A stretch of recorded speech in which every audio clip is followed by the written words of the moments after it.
Hi friends, welcome back to my channel. మనందరికీ ఇష్టమైన ఎండు ముక్కలు ఫ్రెండ్స్. ఎండు ముక్కల కోసం చాలా చోట్ల వెతికాను, అయినా ఎక్కడ దొరకలేదు ఫ్రెండ్స్. మా వాళ్ళని అడిగితే తీసుకొని వచ్చారు. వాటితో ఇప్పుడు దోసకాయ ఎండు ముక్కల కర్రీ చేస్తున్నాను ఫ్రెండ్స్. ఎండు ముక్కలను గోంగూరలో కూడా వేసుకొని వండుకోవచ్చు, టమాటోలో కూడా వేసుకొని వండుకోవచ్చు. ఎండు ముక్కలను చిన్న చిన్న ముక్కలుగా కట్ చేసుకోవాలి. ఇలా కట్ చేసుకోవాలి ఫ్రెండ్స్. కట్ చేసిన ముక్కలను ఒక గిన్నెలో వాటర్ పోసి ఆ వాటర్లో ఎండు ముక్కలను వేసి పావు గంట సేపు నాననివ్వాలి. అరగంట సేపు అయినా పర్లేదు, ముక్కలు బాగా నాననివ్వాలి.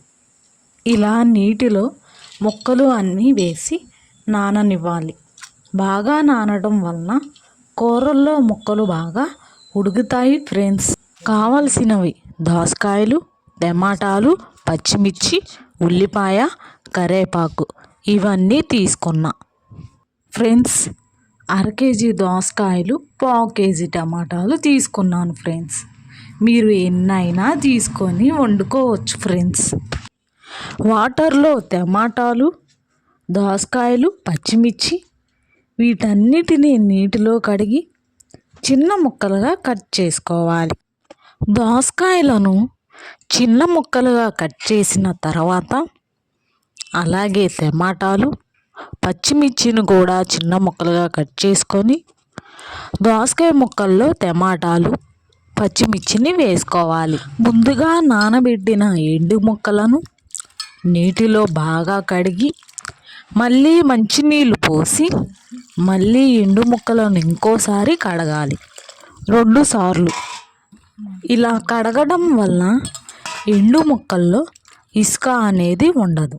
కడిగిన ఎండు ముక్కలను దోసకాయ ముక్కల్లో వేసి రుచికి సరిపడా ఉప్పు, 2 స్పూన్ల కారం వేసుకోవాలి. గ్యాస్ వెలిగించి గ్యాస్ పైన బౌల్ పెట్టి నూనె వేసి నూనె వేడి అయిన తర్వాత ఉల్లిపాయ ముక్కలు, తాలింపు గింజలు, జీలకర్ర, కరివేపాకు ఇవన్నీ వేసి ఎర్రగా వచ్చిన తర్వాత దోసకాయ ముక్కలు వేసి మొత్తం కలుపుకోవాలి. కొంచెం వాటర్ పోసి ఉడికించుకోవాలి.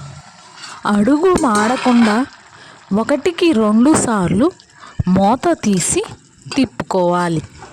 అలాగే దోసకాయ ముక్కలు ఉడికిందో లేదో ఒకసారి చూసుకోవాలి.